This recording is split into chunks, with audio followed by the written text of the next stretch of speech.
evening and welcome to the NDTV Dialogues, a conversation of ideas. Joining me this evening is our special guest, Kailash Satyarthi, Nobel Laureate for Peace, someone who has dedicated his life to fighting for children and their right to a childhood, Bachpan Bachao Andolan. And he's here now at the start of his latest mission. Kailash Satyarthi ji joins me. Thank you very much for coming in, sir. It's always a pleasure to be in your dialogue and in your shows. Thank you, sir. Tell me about this new Bharat Yatra. It begins on the 11th of September and you've taken on a very bold mission. Tell us about it. Well, we are launching this Bharat Yatra on 11th of September from Kanyakumari.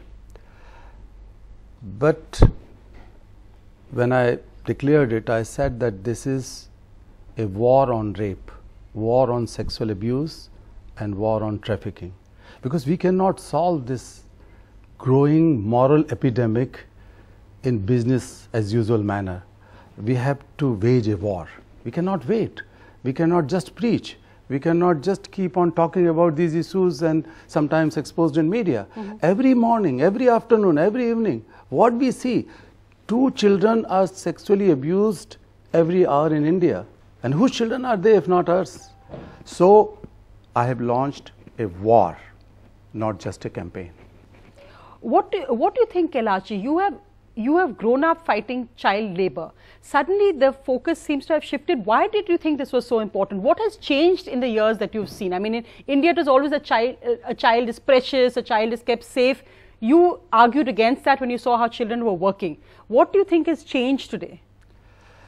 Well, nothing has changed, because if I look into the issues of child labor, child slavery, child trafficking that I had been fighting for many, many years and decades, this all can come under the broader umbrella of violence against children. And since I am the first Nobel Peace Laureate after so many years of the Nobel Prize, and that is not just on child labor, that is the suppression against children, the violence against children. So I wanted to take up all those issues which are affecting the lives and liberty of those children, dignity of those children.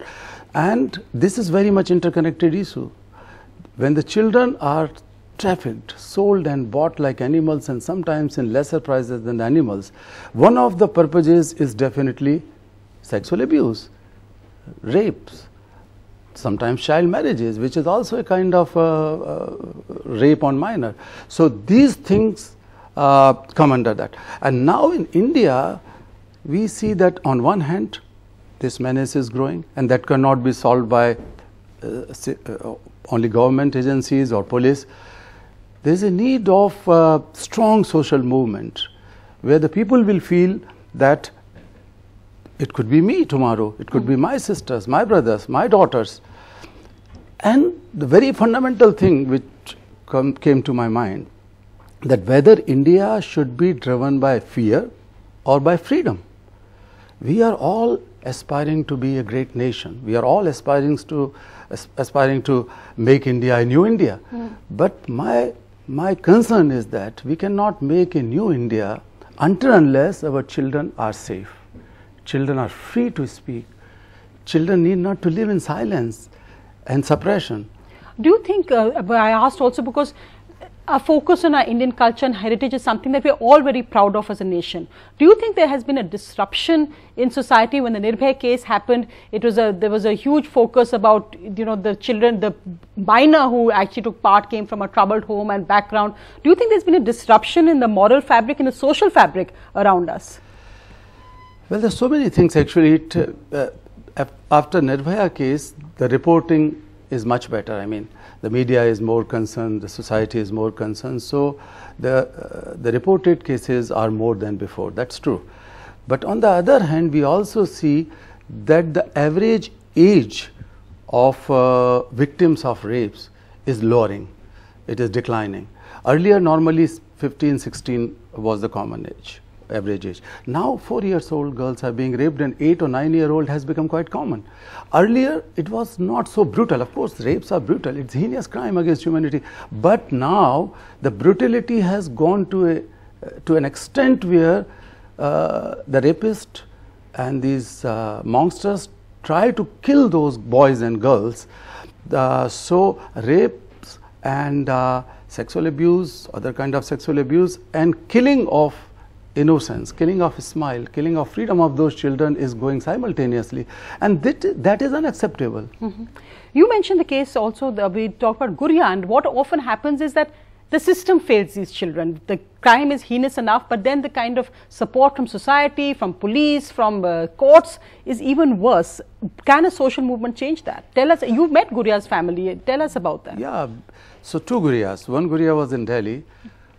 All of them Gurias? Yeah, all of them was Gurias, but the name which is given to that girl, she was about 5 or 6 year old when she was raped. She was taken away, abducted, and she was found next day by a neighbor in a basement of the house. And it was so brutal that many of those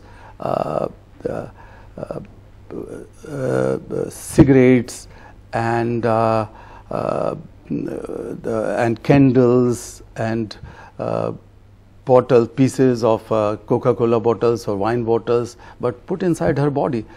What else could be more heinous and criminal than that?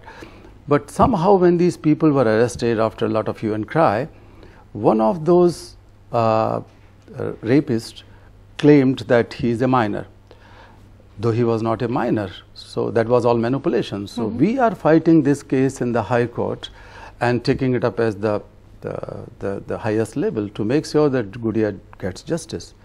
There's another Guria in Shimla. Recently you might have read and heard. Yes. What a gruesome situation that a 13-14-year-old girl was brutally gang raped and killed, and her father and mother were with me last week or 10 days ago, and it's so difficult to face their eyes and their faces.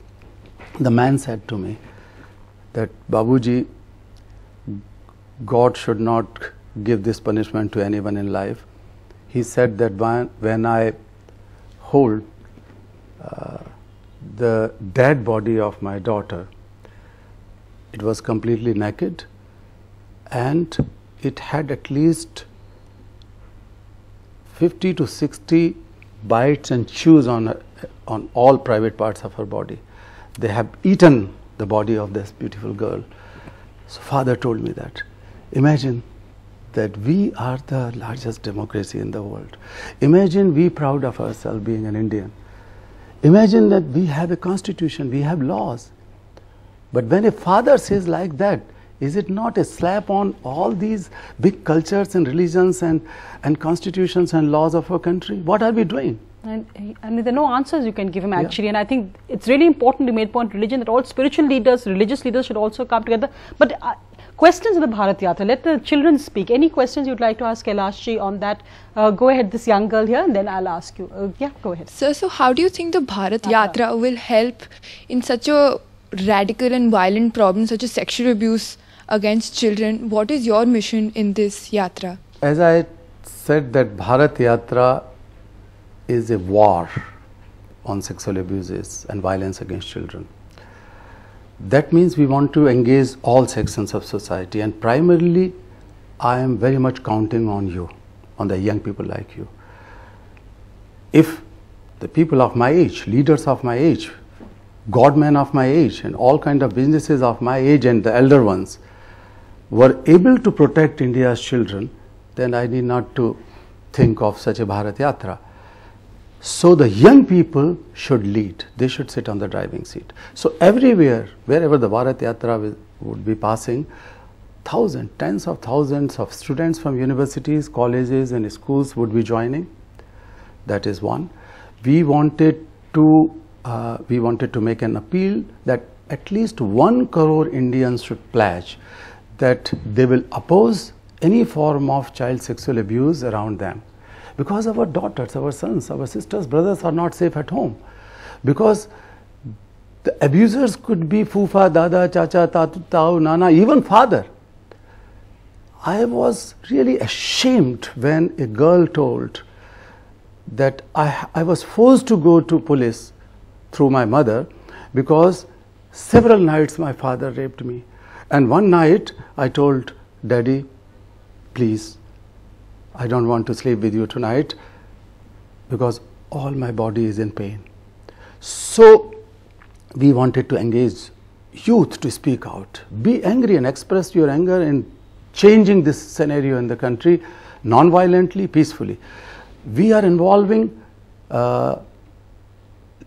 judiciary. So from top judiciary, I have met number of Supreme Court judges. We are in contact with almost every Chief Justice of High Courts and local judges. So we wanted to engage judiciary. They should give a strong message that we are not going to tolerate it. So it will send a kind of big signal to the police and other enforcement agencies. We are involving police agencies as well. But more importantly, which is quite unique, we are involving faith leaders from all faiths. Why education in a sense is not tackling issues like this. In fact, it's raising inequality, also the fact that poor children are then the ones who get left out. Whether they're victims of sexual abuse, child labor, they are the victims. So, first of all, we talk of education as just learning outcomes, just mathematics or science and other subjects. But when it comes to quality education, equitable education, inclusive education, we are still struggling in all these aspects. The amendment in India's constitution in making education as fundamental right was the result of a long march. A similar march I organized in 2001 from Kanyakumari, from the same place of the Bharat Yatra, and that went to Kashmir and reached Delhi. It was about a 5-month-long march with singular demand that change constitution, make education fundamental right. And within 5 months of that, we were able to do it. We succeeded. And that was followed by this right to education law. But again, the components of RTE are not properly enforced. One reason is that India does not spend enough budget on children.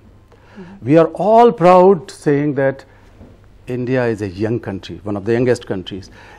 We have a demographic dividend of 40% of India's population below the age of 18. But what we invest on that dividend, for me it is not dividend, it is more than that. They are citizens, they are Indian citizens and global citizens, rather than the economic interpretation of being the dividend, economic dividend. But whatever you say, we have to spend, invest on it.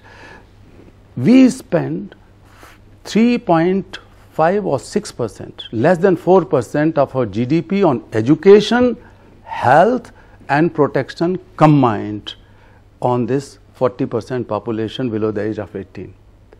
That has to be changed.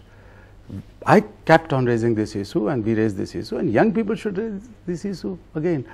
So in this global scenario also, it is not always right to education, but are we ensuring rights in education, rights through education, how children are learning their rights through education to be protected so that they can protect for themselves. What kind of age appropriate and society appropriate sex education could be imparted in our classrooms? These questions have to be addressed to ensure security through education. And it's ironic we talk about age appropriate in a week when we know that the Supreme Court has let a 13-year-old girl have an abortion of a 32-week-old fetus. A 10-year-old girl has had to deliver a baby. How can social movements change this? In the term of the protection our laws are giving to our children and society is giving to our children, we still have no answers for questions like these. Well, Supreme Court had delivered the judgments on the basis of the existing laws, so they cannot go beyond that. Now, the good news is that Supreme Court has upheld the privacy, the right to privacy. So when the privacy law, privacy is upheld by the court, then we expect that many of such laws have to be amended, have to be changed, and perhaps this law also. But it also has the medical component in it, the medical board, but I always said that medical board has to give its judgment or give its opinion within a week, and the courts have to deliver the judgments within few weeks, because if it is pending for 2 months, 3 months, 4 months, then one stage comes, then the court has to say no to it. Exactly. So again, the child, putting the child at the center of our laws, yeah, is that, so child is the victims. And take the case of POCSO, for example. POCSO is a very strong law which has been enacted in 2012. But last year, for example, 15,000 cases were registered under POCSO. Out of that, 4% conviction, 6% acquittal, 90% pendency. Year before, in 2015, the pendency was 96%.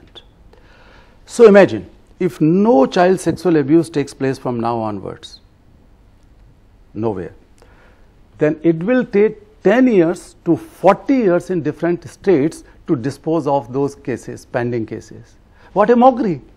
Who is suffering? Our children. Do you think that a child who has been raped or abused today at the age of 12, is she going to attend the court hearings and waiting for the judgment when she is 52, perhaps the grandmother of a child? Exactly. So this is unacceptable.